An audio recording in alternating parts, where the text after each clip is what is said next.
पत्नी अगर मना करे कि प्रभु का नाम जप या मंदिर जाना, यार अंदर अंदर भजन करो, पत्नी के हृदय मंदिर में भगवान को देखो, अंदर अंदर राधा जप करो। अंदर क्या सोच रहे हो? पत्नी त्रिका लग गया क्या?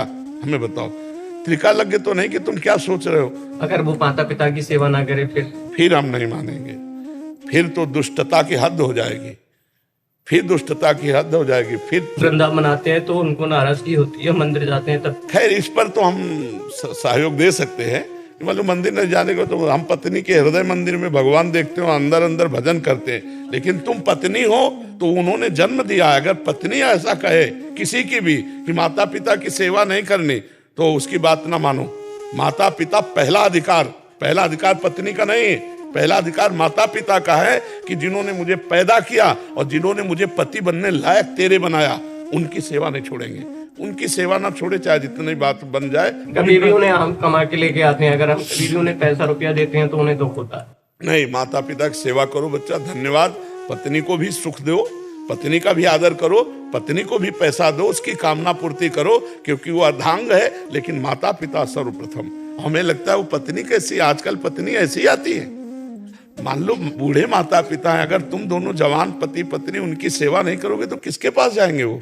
कल तुम बूढ़े होगे, तुम्हारे बच्चे तुम्हारा ऐसा, थोड़ी देर तुम अपने माता पिता की जगह खड़े होके देखो और तुम्हारा पुत्र तुम्हारे साथ करे तो हाँ, तो वो फिर अगर देखो जो आप माता पिता को सुख पहुंचाओगे तो आपको सुख पहुंचाएगा, अगर माता पिता को दुख पहुंचाओगे तो फिर तुम्हारे को दुख पहुंचाएगा।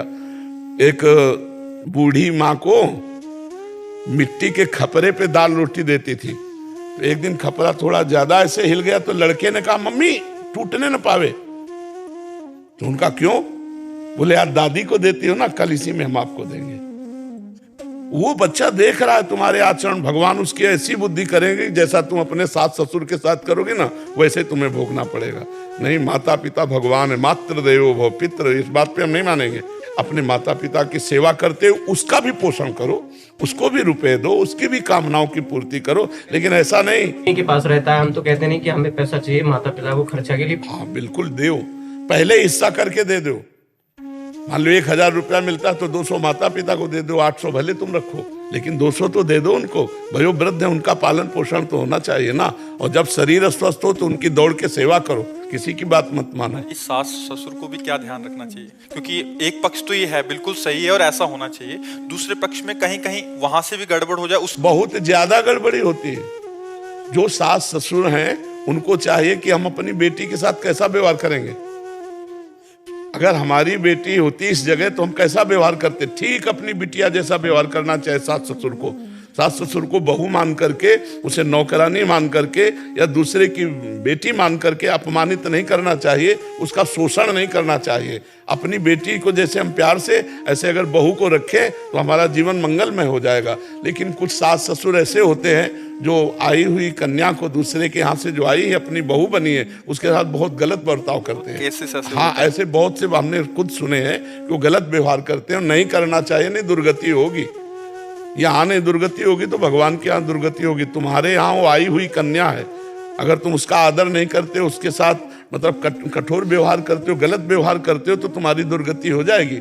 पहली बात तो यहीं हो जाएगी और यहाँ बचेगी तो नरक में हो जाएगी। इसलिए बहुत सावधान रहना चाहिए। ऐसा नहीं है कि आई हुई गृह लक्ष्मी को सताया जाए। जो नववधू आती है वो गृह लक्ष्मी है, हमारे कुल परंपरा को चलाने वाली है, वो कोई साधारण नहीं है। अगर उसको आप अपमानित करेंगे, और जिसके घरों में स्त्री को दुख दिया जाता है उनके घरों में कभी लक्ष्मी नहीं टिकती, ये ध्यान रखना। जहाँ स्त्रियों को मारा पीटा और मतलब उनको नीचा दिखाया जाता है, उन घरों में कभी स्त्री संपन्न नहीं हो सकते, वो स्त्री संपन्न सुखी नहीं हो सकते।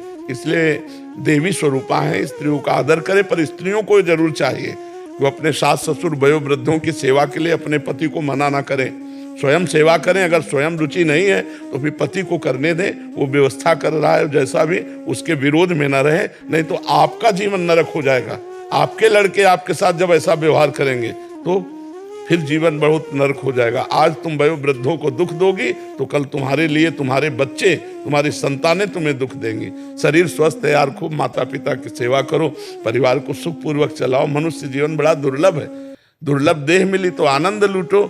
यहाँ क्लेश, अशांति, नाना प्रकार की गलत आचरण वाली वृत्तियां, ये सब त्यागो, आनंदमय जीवन व्यतीत करो। अरे जी, इसमें सबसे ज्यादा रोल पति का रहता है, पत्नी की तरफ से और माता पिता की तरफ। पति का बहुत ज्यादा रोल होने के कारण उनके दोनों के बीच सामंजस्य बिठाने के लिए उसका क्या रोल होना चाहिए? बहुत बहुत सुंदर बात है, क्योंकि देखो पति को बहुत धैर्यवान होना चाहिए, क्योंकि वो भी इनको सुनाएंगे, ये भी। हाँ, बहुत धैर्यवान होना चाहिए।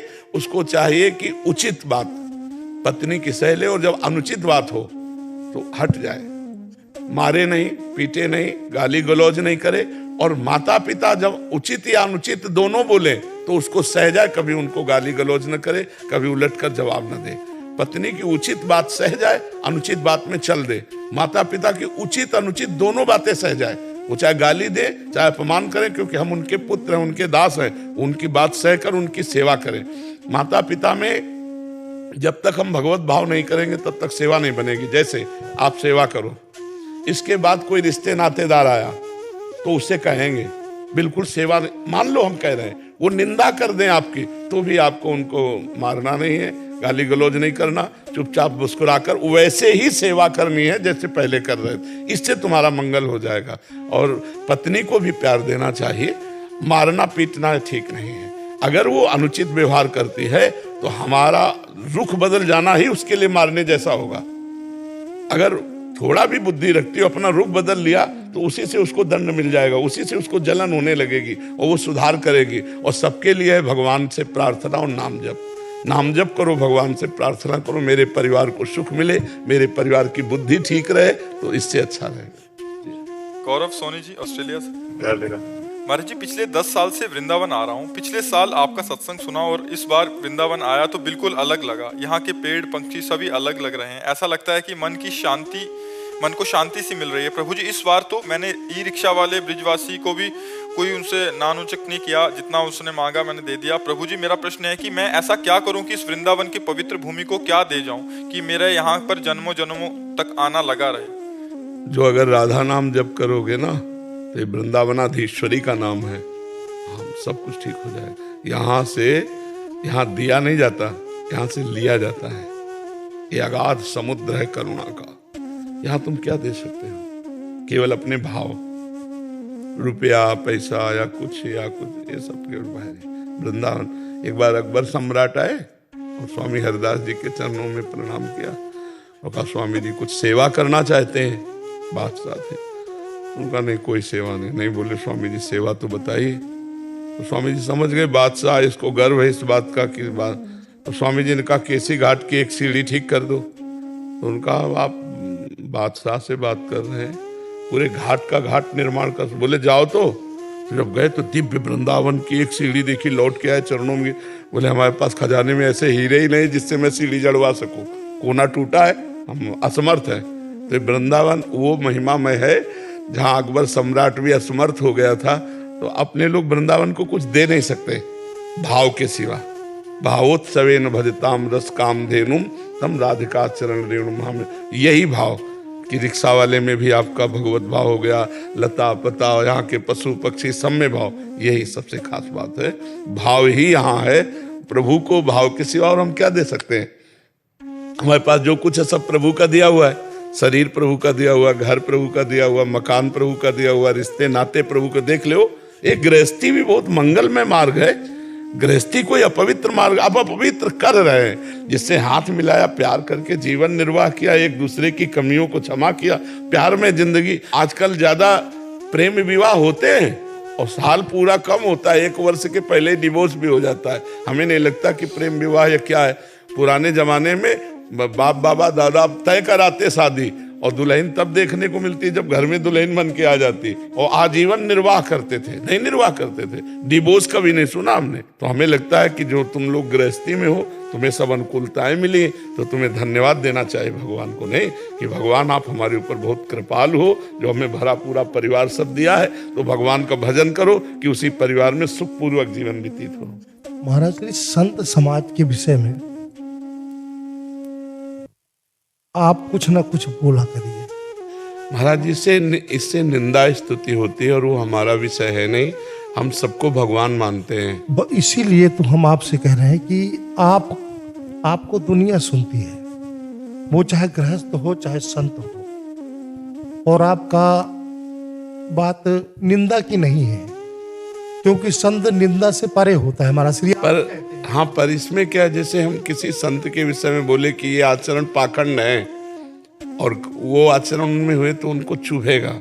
और हाँ हाँ हाँ, उससे क्या होगा कि जो भागवतिक मार्ग में चल रहे हैं उनको तो सपोर्ट मिलेगा, और जो भागवतिक मार्ग में नहीं चल रहे फिर समाज उनका तिरस्कार करेगी। नहीं तो अच्छी बात है महाराज जी, जब हम रास्ते में हमारे कांटा लगेगा तभी हम रास्ते को देखेंगे। नहीं, कुछ लोग इसको व्यापार बना रखे हैं, उनको इससे कोई फर्क नहीं पड़ता। नहीं महाराज श्री पड़ेगा।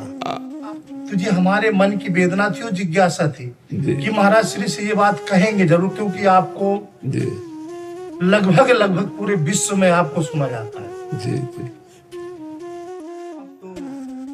अब हमारा की एक विशेष कृपा है आप पर। हाँ, हमारा एक उद्देश्य है,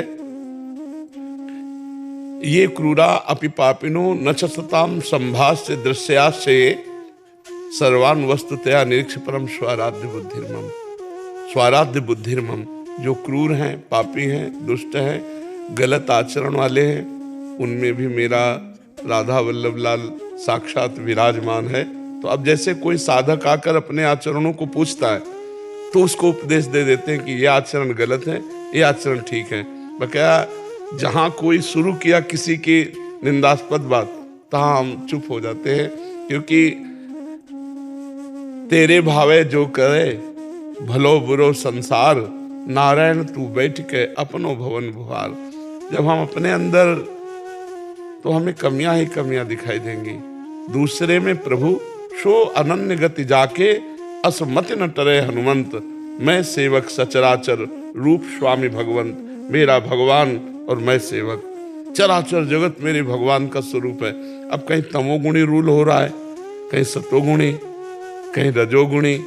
अब इन गुणों की लीलाएं हम देखते नहीं है, हम त्रिगुणातीत लीला का चिंतन करते हैं और सब में त्रिगुणातीत तत्व को देखते हैं। अगर वो पाखंड की लीला कर रहा है तो मेरा भगवान ही है, वो दुष्टता की लीला कर रहा है, मेरा भगवान ही है।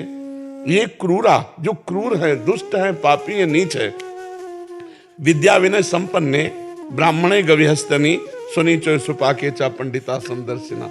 एक तरफ बहुत निंदनीय कर्म हो रहा है, एक तरफ बंदनीय हो रहा है, दोनों के बीच से हम गुजर रहे हैं, न निंदनीय का फर्क न बंदनीय का फर्क। अब जब कोई सामने आके प्रश्न करे कि मेरे इन आचरणों में कौन से आचरण शास्त्रीय पद्धति से विरुद्ध हैं और कौन अनुकूल हैं, तो उत्तर देने में प्रसन्नता हो जाए, सार्वभौम बोलने में, कि किसी को ऐसा न महसूस हो जाए कि ये अपमान करते हैं संतों का। बाकी विशेष कृपा है, तो फिर निंदा किस बात की? आप परे हैं महाराज श्री। हमारा ये आग्रह और निवेदन, आज से हम इस बात पर ध्यान रखेंगे। सिर्फ निवेदन, हाँ, किसी तरह का वो नहीं है। जी जी। तो सिर्फ राधा रानी के सेवक है और परम स्वतंत्र है। नहीं, क्योंकि आप मार्गदर्शक हैं जी। संत समाज के बात शैव या वैष्णव की नहीं हम कर रहे हैं जी। हाँ, अपने समाज की बात कर रहे हैं महाराज श्री। बिल्कुल। वो चाहे आप में हो चाहे हम में हो। बिल्कुल। ये हमारी जिज्ञासा है बहुत समय से। जी जी। अभी हम कुंभ से लौटे तो यही जिज्ञासा हुई कि आज हमें महाराज श्री से मिलना ही मिलना है। हम आगरा से चल करके आए। जरूर, आज से इस बात पर हम ध्यान रखेंगे कि जब कोई प्रसंग आएगा ऐसा, तो संतों के लक्षणों का वर्णन और इन लक्षणों से विलग जो चलता है वो पाखंड है, चाहे कोई भी हो, बढ़ जाएगी महाराज श्री। हाँ, आप बोलने लगेंगे तो संख्या बढ़ेगी। जी जी। आप कहने लगेंगे तो कुछ चीजें ऐसी होती है न चाह करके भी करना पड़ता। हाँ, हमारी समाज जब प्रवीण हो जाएगी तो उसको सावधान होना पड़ेगा। हाँ, समाज जब ये जान लेगी कि साधु का क्या लक्षण, पाखंड का क्या लक्षण, दंभ का क्या लक्षण, तो जब ये प्रवीण हो जाएंगे तो अपने आप उनको संभलना पड़ेगा कि इनकी दृष्टि में पैनी हो जाए ना, तब ये भोले भाले हैं, जैसे चाहे वैसे इनको मोड़ सका, तो वो पाखंड और दंभ अपना जलवा दिखा रहा है। अच्छा, साधु ना इसको बोलेगा तो और कौन बोलेगा? गृहस्थी की तो ताकत नहीं कि साधु के विषय में कुछ बोल सके। इसीलिए महाराज श्री जी जी। तो और आप बोलेंगे अगर, आपको देख करके एक नहीं 10 बोलेंगे महाराज श्री। जी जी जिस दिन आपने शुरू किया जी जी तो ब्रज के जितने भी कथावाचक है बोलना शुरू कर देंगे महाराज श्री, आपका सब अनुसरण करते हैं। जी जी और जब बड़े मंच से बोला जाएगा जी।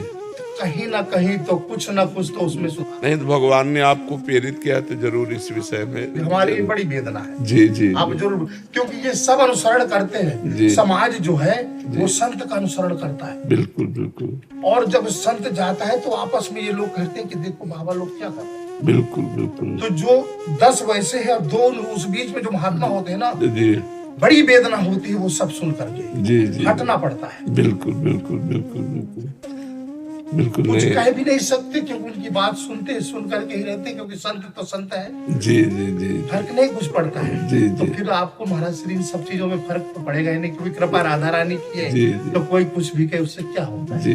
नहीं अवश्य आपके प्रार्थना अवश्य श्री जी अवश्य बुलवाएंगी। हाँ श्री जी अवश्य बुलवाएंगी। यही कृपा है। हाँ जो वो है या देवी सर्वभूतेषु बुद्धि रूपेण संस्थिता, वही आपको बुद्धि दे रही, वही इधर बुद्धि दे के बुलवा देगी। स्मृति जी दिल्ली से। राधे राधे महाराज जी। महाराज जी, राधा रानी को आध्यात्मिक जगत में भक्ति समर्पण की परम मूर्ति क्यों माना जाता है? प्रेम, निस्वार्थ, प्रतिक्षण वर्धमानम, सूक्ष्मतरम, अनुभव स्वरूपम, कामना रहितम, उस प्रेम का समुद्र श्री कृष्ण, उस प्रेम समुद्र का सार श्री लाडली जी। प्रीति मूर्तिमती रस सिंधु सार संपदि विमला, वैदग्धी नाम हृदयम काचन वृंदावनाधिकारिणी जयती। जो प्रेम समुद्र के अंश से ही सारे जगत में प्रेम है, उस प्रेम समुद्र श्री कृष्ण के हृदय का सार रूप सांद्रानंद घन प्रेम मूर्ति किशोरी जी। और प्रेम का स्वभाव क्या है? प्रतिक्षण वर्धमानम। प्रेम का स्वभाव क्या है? देना ही देना। प्रेम का स्वभाव क्या है? अपने प्रीतम के सुख को देखना। प्रेम का स्वभाव क्या है? अपने प्रीतम से एक क्षण भी विलग न रह पाना। प्रेम का स्वभाव क्या है? प्रीतम के स्वभाव के अनुसार, उनकी रुचि के अनुसार उनको सुख देना। ये सब बातें किशोरी जी में विराजमान है। इसीलिए प्रीतम उनके चरणों में महावर लगाते हैं।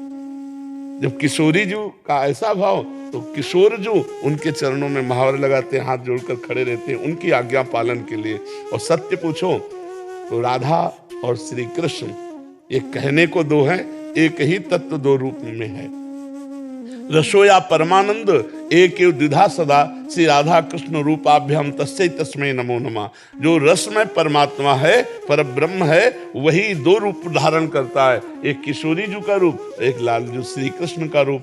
जो रसोया परमानंद एक द्विधा सदा, वो एक है होते हुए भी दो रूप में है। जिसे वेद कहते हैं रसो वैसा रसम हृम लब्ध्वा आनंदी भवतु। परमात्मा कैसा है? बोले रस स्वरूप है। वही हमारे वृंदावन में रस स्वरूप परमात्मा, रस की ही मूर्ति दो, रसिक लाडली लाल, रस ही सो बिलसत है, रस भरे नयन विशाल। तो किशोरी जी तो प्रेम का साक्षात समुद्र का सार रूप है, सांद्रानंद घन प्रेम मूर्ति किशोरी। तो हमारी किशोरी जी के तक पहुंचने के लिए पहले लालजू तक तो पहुंचे, पहले प्रेम समुद्र लालजू तक पहुंचे, तब वो कृपा करके किशोरी जी तक पहुंच। किशोरी जी तक पहुंच गया तो प्रेम की चरम सीमा किशोरी जी है। जिनके अधीन है श्री लालजू महाराज, प्रेमाधीन कहा जाता है ना भगवान को, तो वो तो किशोरी जी के अधीन है लालजू महाराज।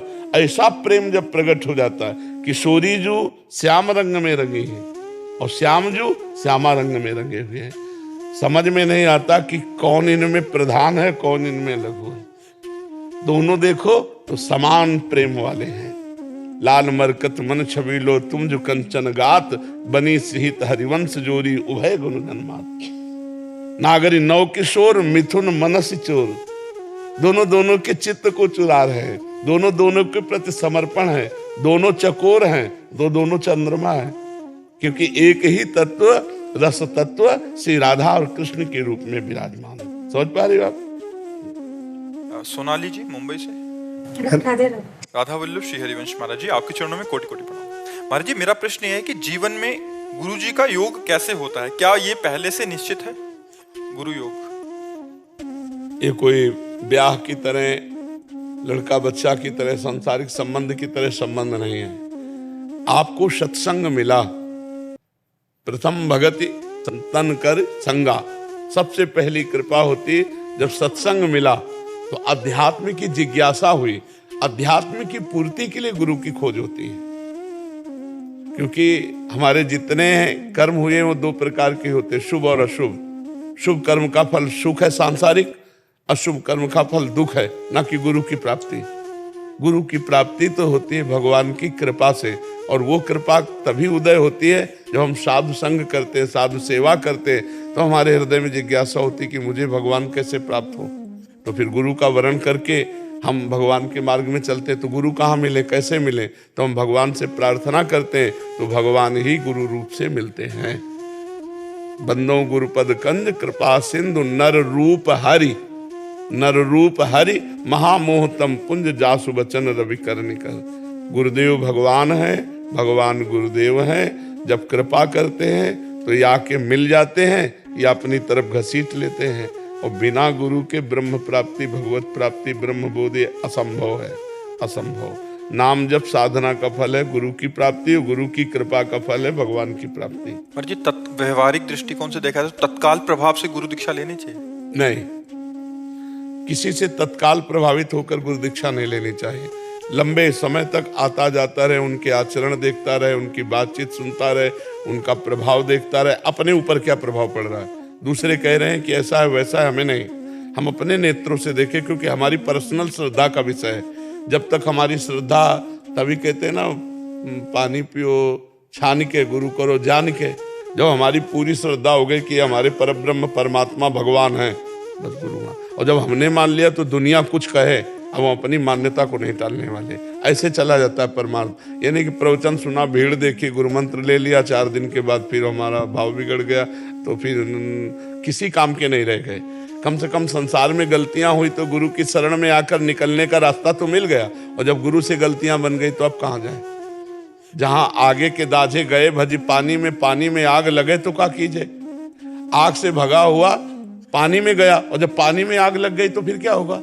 संसार से भागा हुआ गुरु की शरण में गया, और गुरु से ही धोखा हो गया, गुरु में दोष दर्शन हो गया, तो आप भाग के कहाँ जाए। आगे के दाझे गए भजी पानी में आग लगे तो क्या कीजिए। इसलिए गुरु बहुत सूझ समझ करके बनाना चाहिए। हमारी सूझ, हमारी समझ जब बिल्कुल फाइनल में आ जाए कि हाँ ठीक है, तो गुरु बना लेना। किसी के कहने से गुरु नहीं बनाना चाहिए, और तत्कालिक प्रभाव से गुरु नहीं बनाना चाहिए। या बहुत अच्छा प्रवचन कर लगते हैं, बड़ी भीड़ लगती है, ऐसा है वैसा, नहीं। ये कोई भीड़ के लिए हम थोड़ी वर्णन कर रहे हैं गुरु का।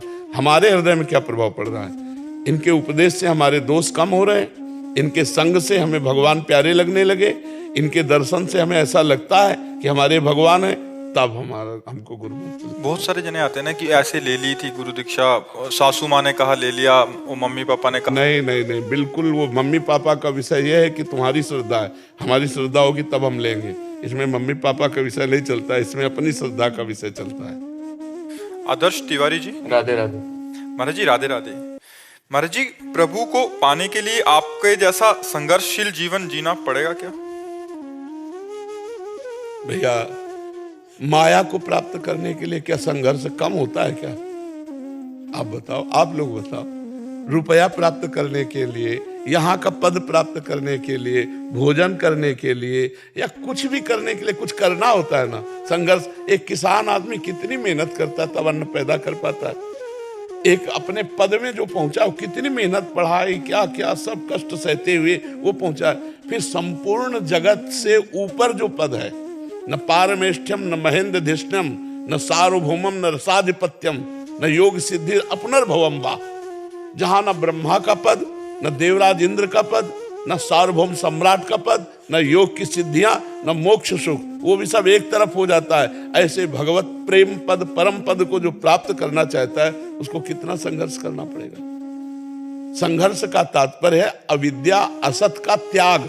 ये शरीर भी अविद्या ग्रसित है, ये मैं नहीं हूं, ये पांच भौतिक शरीर हूं, मैं सच्चिदानंद भगवान का स्वरूप हूं, मैं भगवान का अंश हूं। तो अब हमको इसके द्वारा जो आकर्षण है, नाना प्रकार के भोग विलासताएं, नाना प्रकार की मान अपमान, नाना प्रकार का आकर्षण, इसी को त्यागना तो संघर्ष है। अगर इसको त्यागा नहीं तो फिर कैसे। आप सोचो, एक आर्मी में जाने वाला आदमी कितना संघर्ष करता है, कितनी दौड़ भाग, ऊंचाई, फिर इतनी ट्रेनिंग, फिर ऐसा ऐसा, तब जाकर के एक आर्मी का जवान बनता। कमांडो को उससे ज्यादा उसको प्रवीण होना पड़ेगा, अंगरक्षक को उससे ज्यादा प्रवीण होना पड़ेगा। तो अब भगवान का पार्षद बनना है, समझो, भगवान का उसे पार्षद बनना है, तो उसको कितना संघर्ष झेलना पड़ेगा। वही पद है, जिस पद में जाना उस पद के अनुसार संघर्ष।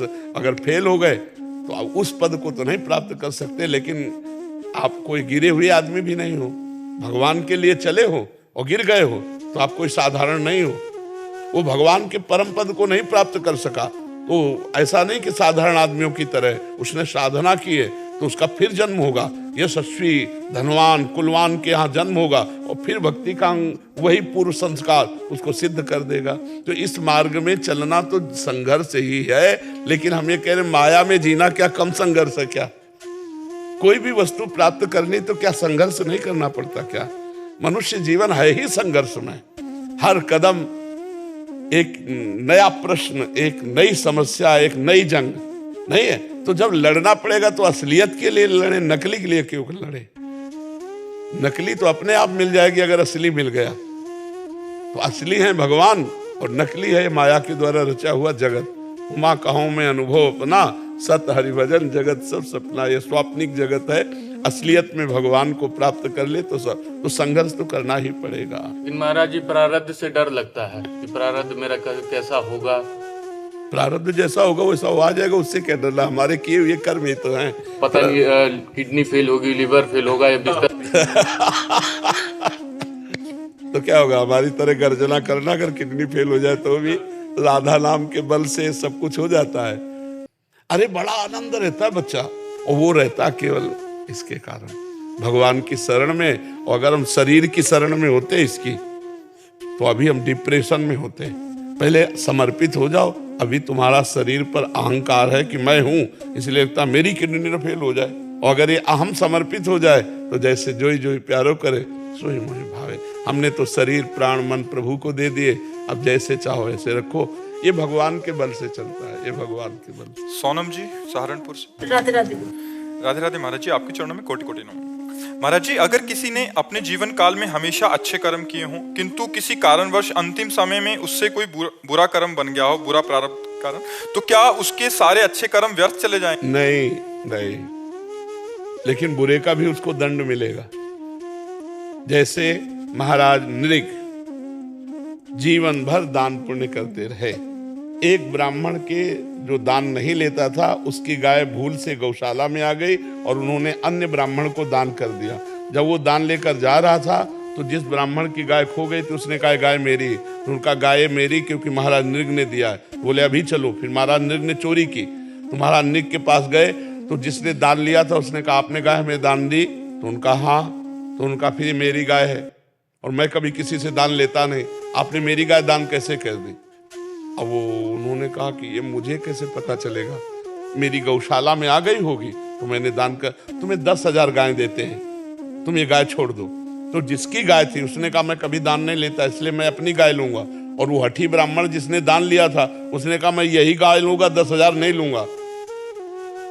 महाराज नृग चक्कर में फंस गए और उस अपराध का, जबकि कोई उनका खास अपराध नहीं है, उस अपराध का दंड ये मिला कि द्वारिका के कुएं में गिरगिट बन करके महाराज, और इतने बड़े पुण्यात्मा थे।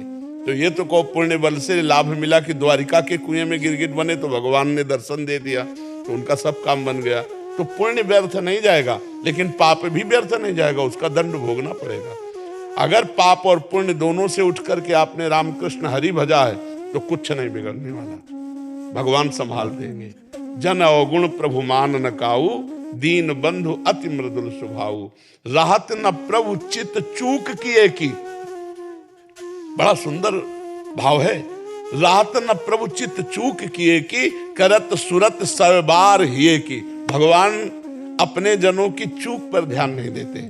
जैसे आपसे कोई पाप बन गया, गलती बन गई, और आप नाम जापक हो, आप भगवान के भक्त हो, वो नाम जप ही सबको बराबर कर देगा, साफ कर देगा, और आपका अगला जन्म नहीं होने पाएगा, आपका भगवान की प्राप्ति। इसीलिए हम कहते हैं नाम जप करो। नाम में घाटा है ही नहीं, मुनाफा ही मुनाफा है। अगर हमसे चूक भी हो गई तो हमारे प्रभु माफ कर देंगे, और वो नाम उस पाप को तत्काल भस्म करके उसका जन्म नहीं बिगड़ने देगा, उसका कर्म नहीं बिगड़ने देगा। समझ पा रहे हो जी? दिवांश जी जलंधर से। श्री हरिवंश। श्री हरिवंश महाराज जी, महाराज जी, इस अधम जीव ने इस छोटी सी उम्र में न जाने कितने अनगिनत पाप किए हैं, जैसे नशा, स्त्री संग, गलत काम और न जाने क्या क्या, लेकिन अब सब कुछ छोड़ दिया है। वैसे तो मेरे सारे प्रश्नों का उत्तर एकांतिक में मिल जाता है, पर फिर भी इस दास का एक प्रश्न है कि श्री जी को जो मर्जी भोग लगा सकते हैं अभक्ष पदार्थ को छोड़कर, पर घर में पिज्जा बर्गर को सात्विक बनाकर भोग लगाते हैं और खाने को बोलते हैं। तो कृपया मार्गदर्शन करें कि पा सकते, पास, हाँ पास। आप कहते हैं ना ब्रह्मचर्य पुष्ट करने के लिए दाल रोटी और कम। नहीं, अगर ये जैसे पकवान है, अब ये बाजार का बना हुआ और घर का बना हुआ अंतर है। घर में आप शुद्ध सरसों के तेल में या देसी घी में, पवित्र घी में बना, बाजार में किस तरह से चिकनाई का प्रयोग किया गया है, कब से वो कैसे रखी रही है पदार्थ वस्तु, तो इसलिए उस पर थोड़ा अंकुश रखे। घर में जो बनाया जाए वो सात्विक भोग श्री जी को बना करके पा लेने में कोई बात नहीं। रोज थोड़ी पिज्जा बर्गर बनता है, रोज थोड़ी पकवान बनता है, पर अगर घर में बनाया जा रहा है और उसका भोग लग रहा है श्री जी को, तो उसे पा लेना चाहिए। उसमें फिर ऐसा भेद नहीं है। इसमें ब्रह्मचर्य पे कुछ नहीं। ब्रह्मचर्य खास बात, बहुत खट्टी चीज, बहुत अधिक मिठाई और विषय चिंतन, मोबाइल में गंदी बातें देखना, ये चीजें बंद कर दो और थोड़ा दंड बैठक लगाओ। दौड़ किलोमीटर, 2-3 किलोमीटर दौड़ लगाओ, 2-3 किलोमीटर, तो फिर उससे शरीर पुष्ट रहेगा। और आप भूख से कम भोजन पाओ, चाहे भले पूरी सब्जी हो, जहाँ 8 पाना है वहाँ 5 पा लीजिए, 3 की छोड़ दीजिए, तो वो आपको विकार नहीं कर पाएगा। और जैसे सात्विक रोटी दाल ही है, रोटी दाल है और आप उसे अधिक पा लें तो तमोगुणी हो जाएगा। भूख से ज्यादा पा लेने पर वही तमोगुणी हो जाएगा। तमोगुणी पदार्थ है, जैसे कोई ऐसा पदार्थ है कि जिसमें तमोगुण प्रभाव, और आप थोड़ा पा लें तो सात्विक पैदा कर देगा भाव। अमित सात्विक पवित्र आहार थोड़ा पाने की बात कहेगी, लेकिन अगर उसी को अधिक, मान लो खीर है, आप अधिक पा लीजिए, सात्विक है लेकिन अधिक पा लीजिए तो रजोगुण, और अधिक पा लीजिए तो तमोगुण बढ़ जाएगा। उसी में निद्रा, आलस्य, प्रमाद ऐसे आने लगेगा। जोक पाना है अपने सात्विक भाव से घर में बनाओ, घर में सेवई की तरह उनको निकाल लो और घर में उनको बना के पाओ, कोई परेशानी नहीं।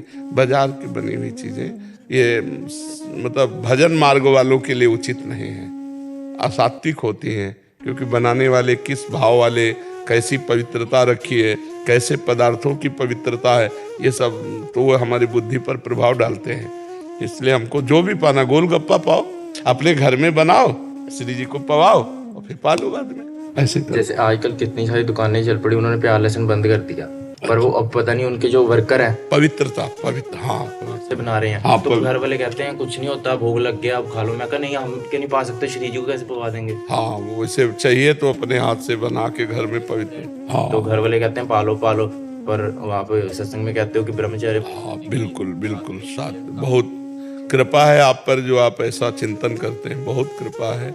बहुत अच्छे से चलो ऐसे, कुछ नहीं, जवान के नीचे हुआ सब अर्गल बर्गर सब बिस्टाई बन जाना है। नहीं, चाहे खीर पियो, चाहे रबड़ी, चाहे जलेबी, बस इतना ही है, 2 अंगुल जवान की बात है। और जहाँ यहाँ से गया तो सब बिस्टाई बन जाएगा, दुर्गंध युक्त नहीं हो जाएगा। तो जितनी देर, जितना संयम से चलोगे उतने लंबे समय तक ब्रह्मचर्य रह पाओगे। अगर खान पान बिगड़ गया तो फिर बिगड़ जाएगा। एक अपने ना फाल्गुन मास के ऊपर वो बताया था व्रत, फाल्गुन मास के लेकर त्रयोदशी पर्यंत तक। अरे वो पयो व्रत जैसे है तो संतान उत्पन्न करने के लिए व्रत है, या सबसे बढ़िया, सब व्रतों में महान व्रत है ब्रह्मचर्य व्रत, और सब साधनाओं में सर्वश्रेष्ठ साधना नाम जप। ब्रह्मचर्य और नाम जप चल रहा, आप किसी व्रत की जरूरत नहीं। उचित सात्विक भोजन पाओ, आनंद से रहो, ठीक है। उतना भोजन पाओ जितना मतलब पच जाए आराम से। निशांत प्रताप सिंह जी, लखनऊ से। महाराज जी, आपके चरणों में कोटि कोटि प्रणाम। महाराज जी, जीवन क्या है और प्रभु ने हमें जीवन क्यों दिया है? प्रभु ने तो बहुत कृपा करके दिया है आनंद प्राप्त करने के लिए। अब जीवन क्या है ये तुम देखो कि तुम अपने जीवन को क्या बना रहे हो, तुम अपने जीवन को क्या मान रहे हो। अच्छे कर्म। हाँ, पर हमारे जीवन को प्रभु ने बनाया आनंद लेने के लिए। जैसे नीच योनियां वो आनंद थोड़ी ले सकते हैं, मनुष्य जीवन है आनंद प्राप्त। अब आप विषयानंद लेते हो या भगवदानंद, अगर भोगों का आनंद लेते हो तो गिर गए, अगर परमात्मा का आनंद लेते हो तो जीवन का लाभ मिल गया। जीवन का लाभ है भगवदानंद, परमात्मानंद, परमेश्वर का आनंद। अगर इन्हीं भोगों में तो ये तो सुअर कुत्ता को भी प्राप्त है। उनके भी बच्चे होते हैं, वो भी सोते हैं, वो भी खाते हैं, वो भी मैथुन करते हैं। अगर इतने मनुष्य जीवन में तो बड़े भाग मानुष तन पावा का मतलब क्या रहा? बड़े भाग इसीलिए साधन धाम मोक्ष कर द्वारा पाए न जे परलोक संहारा। जीवन अगर सुधार सके तो जीवन बहुत अच्छा है, अगर नहीं सुधार पाए तो बहुत बुरा है जीवन। देखो जेल भी बनी, फांसी भी मिलती है, गोली भी मार दी जाती है, शरीर में नाना प्रकार के रोग भी हैं, तो जीवन दुखमय हो जाता है और जीवन सुखमय हो जाता है और जीवन आनंदमय हो जाता है। अच्छे कर्म करो तो सुखमय, बुरे कर्म करो तो दुखमय, और भजन करो तो आनंदमय। भगवान का भजन करो तो आनंदमय जीवन हो जाता है ना। हाँ, जीवन एक यात्रा है।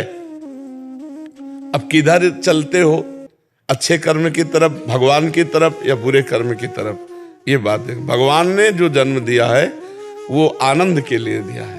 कबहू का करि करुणा नर देही, देत ईश बिनु हेतु सनेही। कभी भगवान कृपा करके मनुष्य का शरीर दे दिया कि अब खूब नाम जप करो, खूब नाम सुमिरन करो, अच्छे कर्म करो, परोपकार करो, दूसरों की सेवा करो, दूसरों को दुख ना होने पावे हमारे वाणी से, हमारे शरीर से, हमारे मन से। इसीलिए भगवान ने दिया है। दूसरों को मंगल करो, स्वयं आनंद में रहो, दूसरों को आनंद में। खूब खाओ, दूसरों को खवाओ, खूब सुखी रहो, दूसरों को सुख दो, खूब आनंद में रहो, दूसरों को आनंद दो। दिनेश खंडेलवाल जी, महाराष्ट्र से। श्री हरिवंश महाराज जी। महाराज जी, आपके चरणों में कोटि कोटि प्रणाम।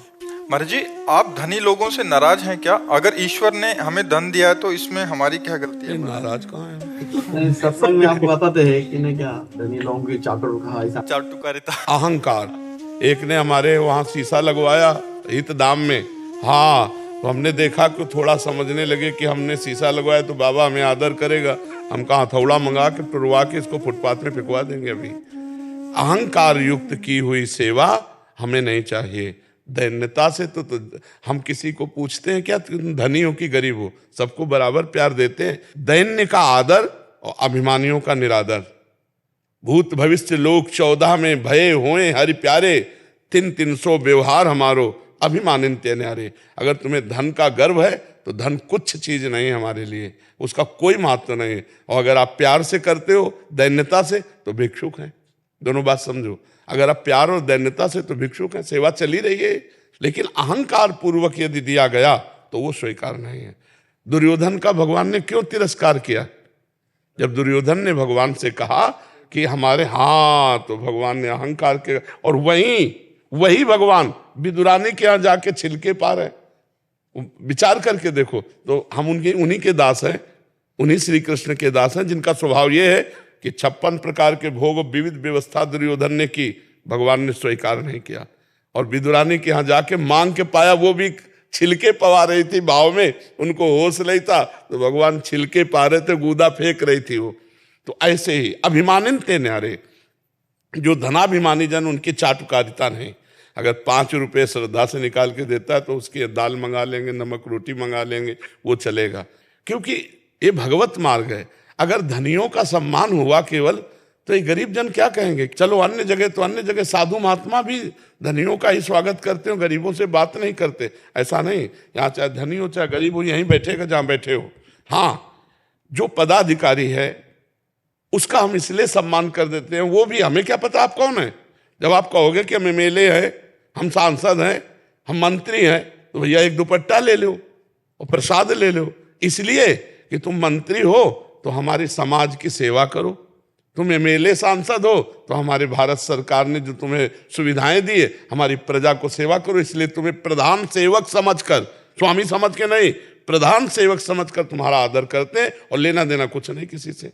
तो ऐसा नहीं कि हम धनियों से नाराज हैं, हम धनियों को भी प्रणाम करते हैं, लेकिन अहंकारियों से नाराज हैं। जिनको यह अहंकार है कि मैं धनी हूं तो हमारे यहाँ बिल्कुल कोई आदर नहीं मिलेगा, और दैन्य होकर तो हम भिक्षुक है। ये जो रख दिया उसी से सब चल रहा है। कोई ड्रामा थोड़ी है कि ऐसे आ जाएगा।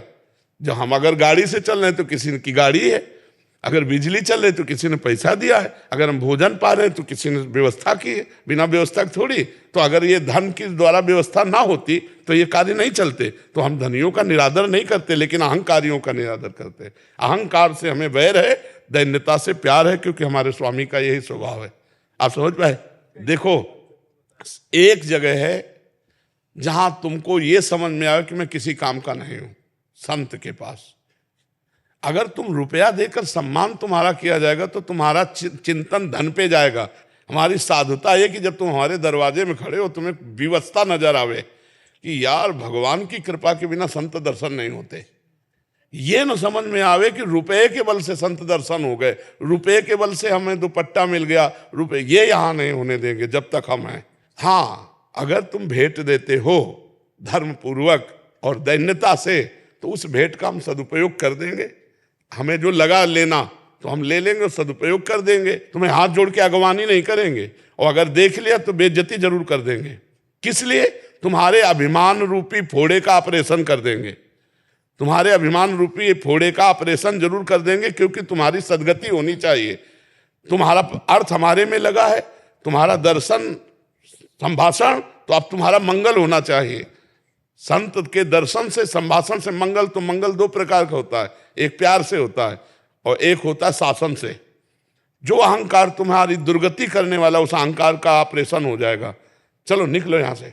अब उसको लगा यार अब क्या कर सकते हैं हम, इनके ऊपर तो मुकदमा भी नहीं कर सकते, साधु महात्मा है इनके ऊपर। अब उसको लगा कि यार भगवान, गई ना वृत्ति कि धन से तो काम चला नहीं, कोई व्यवहार काम चला नहीं, तो हे भगवान क्या कभी ये साधु हमें। अब आ गई लाइन क्लियर। चैतन्य महाप्रभु के पास एक संत दर्शन करने के लिए गए, तो वो पूरे भारत की परिक्रमा किए हुए थे, फलाहार करते थे, दूध आदि लेते थे। तो उनके मन में था जे हम जाएंगे इतने तपस्वी चैतन्य महाप्रभु हमें गले लगा लेंगे। महाप्रभु तो भगवान है, वो सर्वांतर्यामी है। कीर्तन कर रहे थे, जो ही गए तो महाप्रभु ने कहा कौन बहिर्मुख आ गया जिसके आते ही हमारे कीर्तन का रस सूख गया। तो वही आए थे। अब जो निकाले, अब एकांत में गए, रोने लगे कि महाप्रभु आपका तो अवतार हुआ है हम जैसे पतितों को पावन करने का। महाप्रभु दौड़ पड़े, उनको गले लगा लिया। समझे? जब दैन्यता आई तब महाप्रभु दौड़ के गए, गले लगा लिया। जब अहंकार आया तो निकलवा दिया। ये भगवत मार्ग को समझना चाहिए। राग द्वेष पूर्ण नहीं होता, कृपा पूर्ण होता है। पर कृपा के दो रूप होते हैं, एक नर्म और एक गर्म। गर्म कृपा शासन पूर्वक, वो तुम्हारा परिवर्तन करेगी, वो तुम्हारे जीवन का उत्थान करेगी, क्योंकि कोई बस तो है नहीं। तुम हमें मारो भी तो तुम्हारा अहित है, तुम गाली दो तो अहित है। तो तुम अपना हित तभी मान सकते हो जब झुकना पड़ेगा। अहंकार तुम्हें झुकना। एक दरबार ऐसा है जहां सबके लिए जगह है, भगवान और भगवान के भक्तों का। अगर वहां पैसे के बल से, तो वो अध्यात्म नहीं हो सकता। अध्यात्म पैसे से नहीं खरीदा जाता, और पैसा अध्यात्म को खरीद नहीं सकता। पक्का समझो, अध्यात्म वही है जो सहज है। सहज सबको बटे, वो अध्यात्म है। तो हमें लगता है रुपया रद्दी कागज है, इस पर महत्व न रखे। हाँ, भगवान ठाकुर सेवा, संत सेवा इनमें आ जाता है, इसलिए इसका महत्व बका, कोई महत्व नहीं। तीन ही तो बंधन बताए गए साधु को भगवान की प्राप्ति में। एक कंचन माने रुपया, कामिनी माने स्त्री, और यश कीर्ति प्रतिष्ठा मान, इन्हीं से तो बचना है। मान प्रतिष्ठा से, स्त्री से, धन से अगर बच गया तो भगवान को प्राप्त कर लेगा, नहीं तो फिर गिर जाए। हमारा किसी से वैर नहीं प्रभु, किसी से वैर नहीं, लेकिन चाटुकारिता नहीं है। बचपन से फकड़ाए रही बाबा जी रहे ना, तो चाटुका। आज अगर हम धन रखवा लेते हैं ना, जैसे कोई पैसा रख रहा है 1500, तो हम स्वीकार कर रहे हैं। नहीं तो धाम तक हम कड़ुआ बोल करके उठवा के भगा देते थे। अब आज ये है कि आपके बैठने के लिए सत्संग हाल है, अब उसमें एसी लगी हुई है। अब एसी लगी हुई तो बिजली और पैसा चल रहा है। अब सैकड़ों साधक जुड़े हैं तो भोजन चल रहा है, तो भगवान दे देते हैं, मांगते हैं नहीं, जो दे दिया उसी से काम चलाते हैं। तो हमें धनी मानी और सब बिल्कुल समझो, ये अहंकार जनित नहीं, ये हमारे सिद्धांत जनित है। भूत भविष्य लोक 14 में भये हुए हरि प्यारे, 300 व्यवहार हमारो अभिमान। जो सुदामा जी के तंदुल में स्वाद आया भगवान को, वो बड़े बड़े 56 भोग में स्वाद नहीं आया, क्योंकि सुदामा के तंदुल में दैन्यता थी कि मुझ गरीब के ये यहाँ दिखाने लायक भी नहीं है। द्वारिकाधीश का वैभव उनके सामने खाने की क्या चीज दिखाने लायक नहीं, तो भगवान ने छीन करके खाया। सबरी के बेर भगवान ने बखान बखान करके पाए। तो हमारे भगवान सही पूछो तो दैन्यता को प्यार करते हैं, अहंकार को नहीं। अगर प्रताप रुद्र से पहली बार मिलने के लिए चैतन्य महाप्रभु नहीं तैयार हुए, क्यों? क्योंकि धनी राजा है, नहीं मिलेंगे। और जब ज्यादा किया तो उन्होंने कहा मैं यहां से निकल जाऊंगा, क्या तुम चाहते हो अपने संन्यास धर्म के विरुद्ध आचरण करें कि उस राजा के? तो उन्होंने कहा नहीं प्रभु, राजा होते हुए भी एक महाभागवत है। फिर भी महाप्रभु ने आदेश नहीं किया। जब यात्रा में थे जगन्नाथ जी के और महाप्रभु विश्राम करने लगे तब वो दूर से गोपी गीत सुनाए, भगवद यश, तब बाद में साधारण वेश में, राजा के वेश में नहीं, साधारण दैन्य वेश में, तब बताया कि महाराज प्रताप रुद्र हैं। तब महाप्रभु ने फिर उनका आदर किया। तो ये मार्ग ऐसा है, धनी पुरुषों का निरादर नहीं करते, उनके अहंकार का निरादर करते हैं। हम आपको प्यार कर रहे हैं, किसी लोभ से कर रहे हैं क्या? आपको दे के आए हो क्या? आप कुछ देखे तो नहीं आए ना, प्यार कर रहे हैं हमको। हाँ, आप जब दोगे तब हम निगरानी उस पर रखेंगे कि आप दैन्यता से दे रहे हो या अहंकार से दे रहे हो। अगर दैन्यता से दे रहे हो तो हम भिक्षुक हैं, अहंकार से दे रहे हो तो हम बादशाह हैं। तेरे पास नाशवान धन है, मेरे पास अविनाशी धन है, तू भिक्षुक है, मैं नहीं। और जब आप दैन्यता से दे रहे हो तो हम भिक्षुक है, तुम दाता। और जब आप अभिमान से कर रहे हो तो हम पूर्ण है, तू अपूर्ण, क्योंकि तुम सांसारिक वासना से युक्त है, मुझे नहीं चाहिए। अगर भगवान को देना है तो तेरे जैसे लाखों करोड़ों अरबों हैं जो भगवान के द्वारा प्रेरित हैं, और वो आके अपने आप दे जाएंगे, तेरे अहंकार की जरूरत नहीं। ऐसी बात होती है। स्वागत सम्मान आदर सबका है जी। मेजर साहिल जी। राधे राधे गुरु। राधे राधे महाराज जी। महाराज जी, मैं और मेरे अन्य साथी लेह लद्दाख के एरिया में पोस्टेड हैं। आपके प्रवचन सुनकर आनंद और धैर्य मिलता है। मेरा प्रश्न है गुरु जी, हम सर्विंग ऑफिसर हैं और सैनिक अपने देश के प्रति काम और ग्रस्त जीवन की जिम्मेदारियों में संतुलन कैसे बनाएं? किसी भी चीज को प्राथमिकता देना, नजरअंदाज करना धर्म और कर्म के विरुद्ध है क्या? इसमें देखना पड़ेगा कि राष्ट्र के आगे कुछ नहीं है आपके लिए या प्रत्येक भारतवासी के लिए। जब राष्ट्र की बात आती है तो देश के लिए हमारा समर्पण होना ही चाहिए, समस्त देशवासियों का। फिर आप तो राज्य सैनिक हैं, हमारे राष्ट्र सैनिक हैं, जो आपकी सुरक्षा, आपके बाहुबल से हम आनंद पूर्वक सो रहे हैं, हम आनंद पूर्वक विचरण कर रहे हैं आपके बाहुबल से, क्योंकि आप हमारे भारत के सैनिक प्राणों की परवाह ना करके आप बॉर्डर पर हैं, तो हम अंदर सुरक्षित हैं। अगर आपकी चूक हो जाए तो हम अंदर धोखे में पड़ जाएंगे, संकट में पड़ जाएंगे, विपत्ति में पड़ जाएंगे। तो आपका प्रधान कार्य राष्ट्र है और गौड़ कार्य अपना परिवार है। इसीलिए हम एक संत को जितना सम्मान करते हैं उतना ही सम्मान राष्ट्र सैनिक को करते हैं। जीवन की पूरी आशाओं को रद्दी करके, कौन चाहता है कि नवविवाहित अपनी पत्नी से दूर रहे? कौन चाहता है कि एक छोटा सा लाला हुआ उसको देख भी नहीं पा रहा है, उसको गले भी नहीं लगा पा रहा है? कौन चाहता है उसके बूढ़े माता पिता आंसू बहा रहे हैं और वो 1 वर्ष हो गया अभी जा ही नहीं पाया क्योंकि ऐसी जगह वो तैनात है?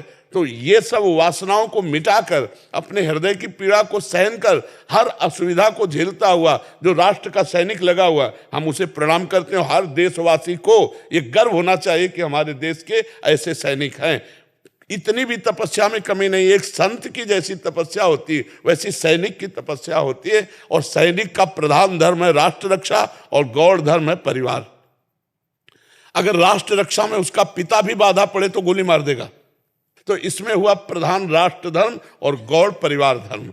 इसीलिए आपका अगर शरीर छूट जाता है युद्ध क्षेत्र में, बिल्कुल भजन नहीं करते तो भी आपको स्वर्ग की प्राप्ति होगी। और अगर कहीं राधा राधा नाम जप करते हुए आपका शरीर छूट जाता है किसी कारणवश राष्ट्र सेवा में, तो आपको भगवान की प्राप्ति होगी। अलग से तपस्या करने की जरूरत नहीं। पर प्रधान धर्म राष्ट्र है और गौड़ धर्म जो है परिवार पोषण है। और वैसा आप लोग कर रहे हैं, क्योंकि जब आपको मिलने की इच्छा परिवार को हुई तो आप नहीं मिल सकते। किसकी इच्छा नहीं होती कि दिन भर काम करूं, शाम के तो अपने परिवार के बीच में रहूं? लेकिन कई महीने राष्ट्र के सैनिक ऐसी जगह जहां घोर असुविधा है, अपने लोग 5 मिनट नहीं खड़े हो सकते, वहां उनकी वर्षों ड्यूटी लगती है, वर्षों रहना पड़ता है। ऐसे बताए कि पानी पीने के लिए नहीं, वही बर्फ पिघला करके पानी पीना होता, उसी से अपनी दिनचर्या, कई दिन स्नान करने का भी संयोग नहीं बैठ पाता। बड़े कष्ट में जीवन को व्यतीत करते हुए पहाड़ों में ये राष्ट्र सैनिक, हम हृदय से इनका आदर करते हैं कि अगर आप अपनी वफादारी से लगे तो एक संत से कम नहीं हो, आप हमारे राष्ट्र सैनिक हो। तो प्रधान राष्ट्र और द्वितीय में फिर अपना परिवार।